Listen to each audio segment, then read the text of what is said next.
Le métier de documentaliste, c'est servir d'interface entre les utilisateurs et les sources d'information. Donc ça correspond à collecter, mettre à disposition, analyser sur demande, en utilisant toutes sortes de supports, papier ou informatique. Le métier a complètement évolué. En fait, moi j'ai démarré il y a une dizaine d'années. J'avais même, on va dire, très peur à la limite de m'ennuyer, parce que je me suis dit au bout de 10 ans je vais avoir fait le tour. Et en fait avec l'arrivée des nouvelles technologies, vraiment c'est un métier en pleine expansion et tout à fait moderne. Ouais. Combien il y a de personnes en France qui ont infecté hépatite B et hépatite C? Est-ce que tu as des données là-dessus? Oui, je dois avoir ça dans des articles papier, des données épidémiaux. Ouais.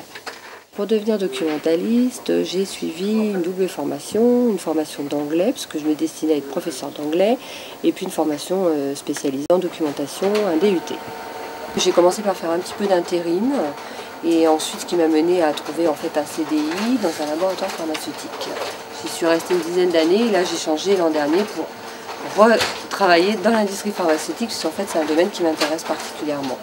Tu sais, tu m'as envoyé un truc PEG, IFN et Délire. Pour me tenir au courant, je suis abonnée à un certain nombre de revues de presse électroniques. Donc je reçois dans ma boîte aux lettres, pas chaque jour mais presque, un certain nombre d'informations. Il suffit simplement de s'inscrire en ligne sur un site et donc tous les jours je lis ces newsletters, on appelle ça. Et sinon, j'ai un certain nombre de revues papier que je potasse aussi. Personnellement, j'aimerais me tourner vers la veille, parce que c'est peut-être un métier où on demande plus d'expertise et où on utilise de plus en plus les nouvelles technologies. Voilà. C'est bon ça? Voilà.